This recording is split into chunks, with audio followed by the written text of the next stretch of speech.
اوس د جاواسکرپټ فایدې څه شوي از ریګارډینګ ټو موبایل ایپس یا ډیسکټاپ ایپس یا ویب ډیولپمنٹ هغه مونږ کوم سیزونو کې ته کار اخیستلی شو نو هغې دپاره به زه تاسو دا ووایم چې جاواسکرپټ که چیرې تاسو زده کوئ تاسو کولی شئ په ډیسکټاپ اپلیکیشن کې ورڅخه هم کار واخلئ. دې مطلب دا دی که چیرې غواړئ تاسو ډیسکټاپ اپلیکیشن کریټ کړئ او یو اپلیکیشن ځان ته داسې لکه چې داسې په ډیسکټاپ باندې ویداوټ ویب وچلیږي لکه داسې په ډیسکټاپ باندې ستاسو دیزې لکه دا کلکولیټر چې دی زه اوپن کوم دا اوس دلته په ډیسکټاپ چلیږي.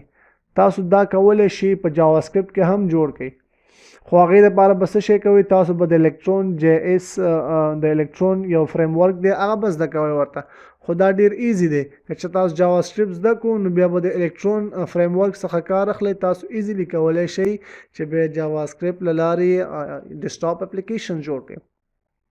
کم داسې تاسو غواړئ چې موبایل اپلیکیشن یا انډرایډ اپلیکیشن چې موږ ورته وایو هغه جوړ کړئ د جاواسکرپټ له لارې نو تاسو ایزیلی کولی شئ چې جاواسکرپټ زده کړئ او ورپسې دغه کوم فریم ورک چې دي یا ورژن چې دي تاسو دا زده کړئ او ایزیلی موبایل ایپس هغه کریټ کړئ چې دا ډیر کوشش نه غواړي چې تاسو جاواسکرپټ زده کو within a week تاسو کولی شئ دا شیزونه یا دا فریم ورک کې د سره ځان بلد کړئ او ایزیلی تاسو موبایل ایپس هغه کریټ کړئ.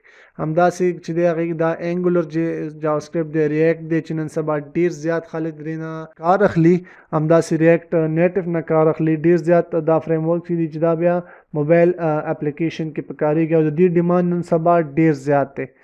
که تاسو بیا په رینکینګ وګورئ ګوګل کې د دې رینکینګ ورکړئ د جاواسکرپټ د ریاکټ جاواسکرپټ نو ډیر زیات جابس چې دي که تاسو په خپل سی وي کې دا ورکړو نو ستاسو د هایر کېدو چانسز ډیر زیاتېږي همداسې جاواسکرپټ لینګویج ورکولو سره. راځو زموږ چې کوم مین مقصد دی په ویب ډیولپمنټ کې چې موږ به استعمالو انشاءالله هغه ویب ډیولپمنټ کې تاسو کولی شئ د جکیوري نه داسې کار واخلئ همداسې کولی شئ د ریاکټ نه هم په دغه کې کار واخلئ ویب ډیولپمنټ کې همداسې نوټ جی ایس نه کار واخلئ انګولر نه واخلئ نو دا بیل فریم ورک دي چې تاسو کولی شئ بیا مختلف ډیزاینز چې دی په ویب ډیولپمنټ کې په خپل ویب سایټ کې وکړئ خو مونږ به اونلی دې کې چې دی جاواسکرپټ لرو کوم فریم ورک به نه لرو ځکه چې مونږ ته دا ضرورت نشته مونږ کولی شو سمپل کلکولیشن چې کوم دي یا په ډیزاینز چې دي هغه انشاءالله په جاواسکرپټ کې برابر کړو. نو دا خو د پلیټفارمز باره کې چې هغه بینیفټس د جاواسکرپټ چې موږ د جاواسکرپټ له لارې کوم شیزونه چې دی هغه بیا کوم ځایونو کې ترې فایده اخیستلی شو. همداسې به راځو موږ به وایو چې جاواسکرپټ چې دا اوس په ویب ډیولپمنټ کې په کوم ځایونو کې استعمالیږي. زموږ مین فوکس به انشاءالله په ویب ډیولپمنټ کې وي چې موږ په ویب ډیولپمنټ کې ترېنه څنګه کار اخیستلی شو. تاسو ته ما مخکې وي چې ډراپ ډاون مینو کوي داسې دلته تاسو ته دا اګزامپل لرو ښیم دا یو ډراپ ډاون مینیو ده دلته ګورئ زه کلیک کوم پرې یو مینیو ماته کولاویږي دا به چې موږ دی دا په جاواسکرپټ کې موږ انشاءالله لولو انیمیټډ سلایډرز چې دا سلایډونه چې موږ ته انیمیشن ښیي لکه فار ایگزامپل دلته لکه دا وړوکی شانته کې ګورئ دا یو سلایډ سمپل غوندې سلایډ ښیي ګورئ دلته سلایډ کلیک کوم سلایډ راځي نو دا به موږ ته چې دی د جاواسکرپټ له لارې دا کوو. همداسې ویډیو پلیئرز به موږ پکې کریټ کولی شو ګیلري به پکې کریټ کولی شو چارټس موږ مختلف چارټس کولی شو د جاواسکرپټ له لارې کریټ کړو. موږ پاپ اپ وینډوز که اکثره ټایم تاسو دلته لیدلی وي دلته موږ یو سیز ورکړو موږ دلته یو مینیو راښکاره شي یو ډراپ ډاون مینیو راشي یاره چې ستاسو شیز چې دی دا غلط دی اکثره تاسو یو اپلیکیشن یا یو فارم ډکوئ هغه فارم کې تاسو غلطي وکړئ دلته دې ځای کې تاسو یو ورکوټیشن میسج راشي هغه یو ډراپ ډاون یا پاپ اپ مینو ده نو هغه پاپ اپ مینو چې دا هغه یا یو پاپ اپ وینډو ده نو هغه به تاسو ته څنګه ښکاره کړي هغه به د جاواسکرپټ له لارې تاسو ته ښکاره کړي. همداسې تاسو کیلنډرز لیدلی وي دلته راځم زه دلته یو د واچ اګزامپل دی دا ګورئ دلته دا همداسې اپډیټ کېږي ټایم تاسو ته ښیي دا نو اپډیټ کېږي دا څنګه اپډیټ کېږي دا دې ته جاواسکرپټ کې کوډ شوی دی دغه کوډ چې دی چینج شوی دی جاواسکرپټ کې او داسې اگزامپلز یې ورکړي. ګوره دلته تاسو کتلی هم شئ چې تاسو څنګه کلنډرز نمبر سره چینج کولی شئ، همداسې مختلف ډیټس اکثره ټایم تاسو لیدلی وي دلته موږ ته ډیټ شو شوی وي، ډایرکټلی دلته موږ ته یو ډیټ شو کېږي. زه تاسو ته جاواسکرپټ اگزامپل کې دلته وښیم. نو دلته زیاتر تاسو لیدلی وي دلته یو ډیټ موږ ته هغه اپډیټډ ډیټ ښودل کېږي. نو هغه اپډیټډ ډیټ چې دی هغه د څه شي له لارې ښودل کېږي؟ هغه د جاواسکرپټ له لارې ښودل کېږي. هغه موږ ته ډایرکټلی ټایم هم ښیي، هر څه ښیي.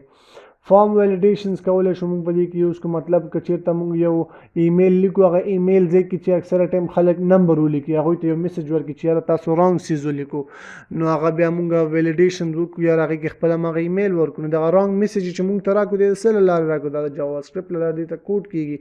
یو تصویر دی هغې باندې زه ها ورکوم او ورځم هغه ما ته را زوم شي. دا زیاتره څیزونه چې دي دا به انشاءالله موږ په جاواسکرپټ کې سټډي کوو. د دې لپاره کوم سافټویرز ته ضرورت دی چې تر څو موږ جاواسکرپټ لینګویج زده کړو؟ دې لپاره دومره څه ضرورت نشته دی، بس وی ایس کوډ چې دی دا باید تاسو ځان سره انسټال کړئ. تاسو ایزیلی کولی شئ ګوګل ته لاړ شئ او ورکړئ چې وی ایس کوډ. تاسو ایزیلی کولی شئ وی ایس کوډ ډاونلوډ کړئ.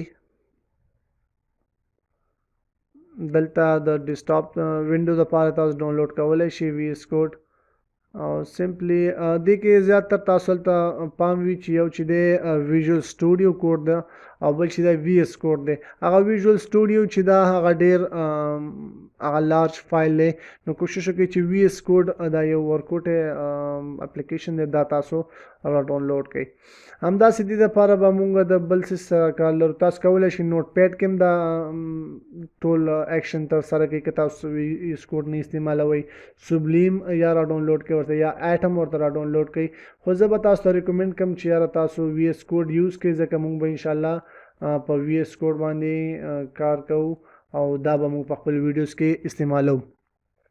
همداسې کوم ویب براوزر به مونږ استعمالوو، نو ویب براوزر چې دی مونږ انشاءالله ګوګل کروم استعمالوو. نو تاسو هر یو چې کوم یو زړی موزیلا هم استعمالولی شئ، تاسو انټرنیټ ایکسپلورر هم استعمالولی شئ، مایکروسافټ بینګ هم استعمالولی شئ. تاسو چې کوم یو زړی هغه تاسو پورې ډیپینډ کوي.